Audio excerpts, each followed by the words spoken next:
from the good.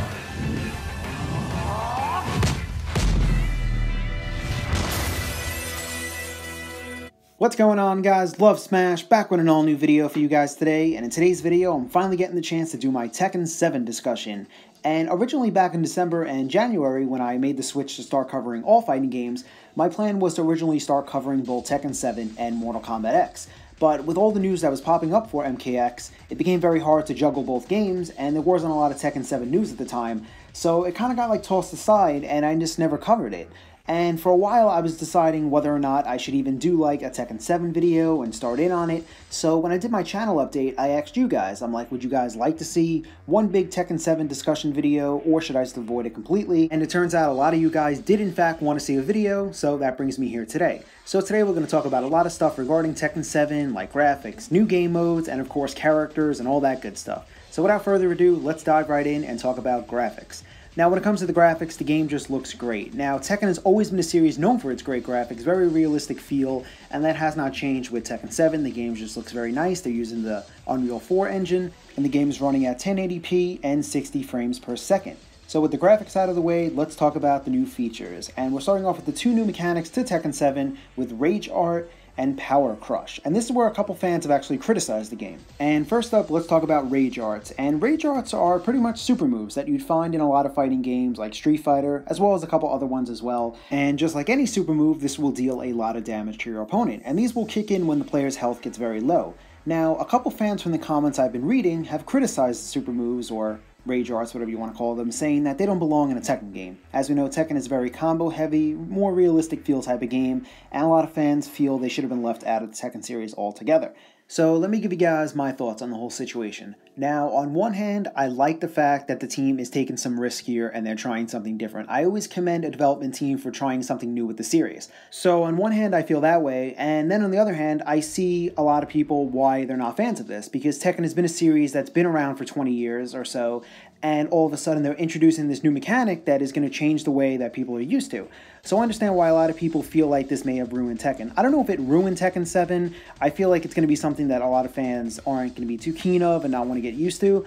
But I'm not going to dismiss this just yet until I actually get the chance to play Tekken 7. I prefer a hands-on experience with a game before I just judge on what I'm seeing. But on one hand, I like these because they're kind of cool, adding these. But then on one hand, I'm like, you're completely changing what's been in the Tekken series for so long. If it ain't broke, don't fix it kind of thing.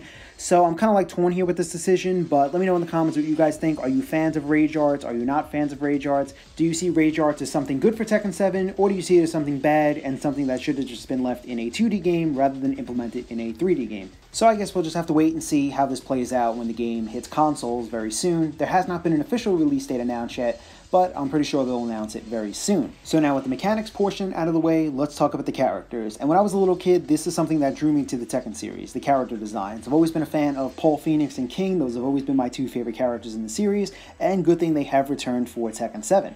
So let's talk about all the characters, first starting with the returning characters. We have Kazuya, Lars, Lily, Ling, Heihachi, Asuka, Alicia, Feng. Then we got Paul Phoenix, Steve Fox, Moran, Sergey, Martial Law, Leo, King, and Brian Fury. And starting off with the newcomers, we got Claudio Serafino, Katarina Alves, Lucky Chloe, and Shaheen. And I'm going to go over these characters individually in a second, give you guys a little backstory about each of them. But before we get to that, let's talk about the final boss, Kazumi Mishima, who is the mother of Kazuya and the wife to Heihachi, and she serves as the unplayable final boss in both her normal form and her devil form as well. So let's talk about the first new character with Claudio Serafino. And he's the first Italian-born character introduced in the Tekken series, and his fighting style is known as Serious-styled Purification Sorcery. And if you notice in his moveset, he'll use a lot of energy-conjured attacks, such as his Rage Art is him summoning an arrow and finishing him off that way. And he looks like a very interesting character. And in case you guys were wondering, when he uses his energy attacks, that's when he'll get that tattoo around his eye that you just saw.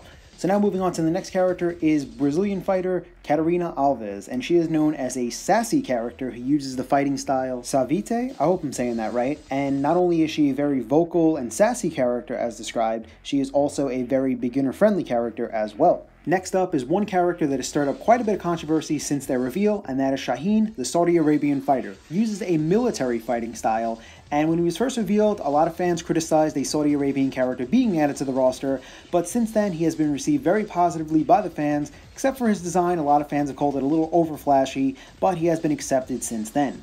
Now moving on to the last character, which has stirred up even more controversy, and that is Lucky Chloe. And her fighting style has been described as freestyle dance and acrobatics.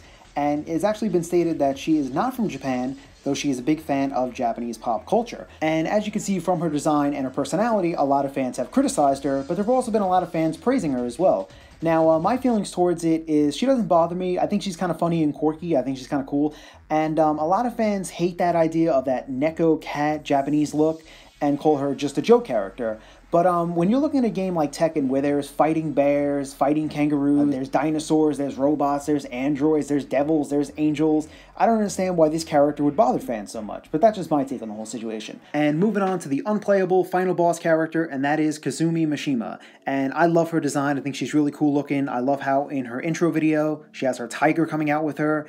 And her devil design is just awesome. Like, I love, like, when you fight, she gets those, like, fiery wings that come out. I think that's pretty cool how they ended up making her the final boss in the game. So those are all the characters that I just mentioned just now. Those are the characters that launched when the arcade version came out about a month ago in March. Now, other characters are being released, and they're called time-release characters, and these are the additions post-launch of the arcade. So let's talk about those characters. First off, we have Jin, who's been a staple in the series since Tekken 3. You can't have a Tekken game without Jin. Moving on to the next character, we have Devil Jin. His counterpart is also joining him as well. And now moving on to two more new characters to the series with Josie Rizal, who is a Filipino fighter, and she fights with an Eskrima-based kickboxing style, and her personality is described as bright and cheerful and quite energetic. And last but not least, the most recently revealed new character is Gigas. He's this humanoid character. I don't know if he's a robot or whatever the hell he is, but he's pretty awesome looking. Now, little is known about him since he was just recently revealed, but his fighting style seems to resemble Craig Marduk a little bit. And when I first saw him, he was lethal a little while ago, and when I first saw him, I was like, he kind of looks like if you took Big Daddy from BioShock and Scuba Steve from Big Daddy and combined them, this is the character you'd get. And I think he's awesome looking. He's by far my favorite of the newcomers. And he's actually been known about for a while. He was leaked a little while ago along with Josie and Jin and Devil Jin, but no one was really sure if he was a new character or a skin for another character, but it has been confirmed he is a brand new character. So guys, those are all 7 of the newcomers for Tekken 7, and I like all these characters a lot. I think they're all going to make great additions to the roster. Gigas is definitely my favorite by far, and there actually has been a rumor going around that when it launches for consoles, Kazumi may be playable, but that's only a rumor at the moment. It has not been confirmed just yet. But speaking of the consoles, you'll notice something, that the roster is much smaller than a lot of previous games in the series. For example, Tekken 6 Bloodline Rebellion, which was the most recent game, clocked out at 40 characters. While this one currently stands at 28, not counting Kazumi. Now, I'm pretty sure a lot more characters will be added via this time release thing. I'm pretty sure that Harada did state that. And by the time the consoles roll around, I'm pretty sure a lot more characters will be added there as well. Because right off the bat, you'll notice that a lot of series staples, such as Nina Williams, Yoshimitsu, Kuma, Julia Chang, Lee, all these characters are absent.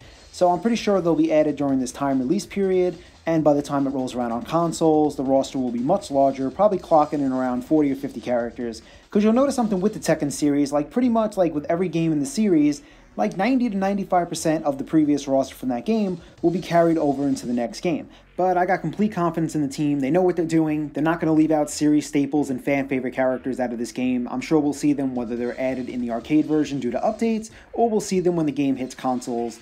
And this has been a situation with fighting games where they'll do an arcade version and there'll be less characters. By the time when it rolls around the consoles, the roster is expanded greatly. And thanks to the Tekken Wiki page, a couple characters have been spotted in some cameos in some of the trailers that have been released. Now, it may give us a window into some of the characters that may be added to the roster, but these characters have not officially been confirmed to be playable yet. So I guess we're just going to have to wait and see what ends up taking place with this roster. But to sum everything up, I like what I'm seeing from Tekken 7. The graphics look very, very nice. They even got an update recently which made the characters just look much more sleeker. Also the stages, the characters, I love the additions of the new characters, and it's great to see a lot of the fan favorite characters back. I'm sure we'll see more coming very soon. When it comes to the fighting system and the mechanics, a lot maintains the usual Tekken feel, along with the new mechanics being added, such as rage arts, and I know a lot of people aren't fans of this, but until I actually play the game for myself, I'm not going to judge it just yet. I like to get that hands-on experience with the game before making a decision, but I always commend a team for taking a risk and trying something different with a series, so I guess we're going to have to wait and see how Tekken 7 eventually plays out,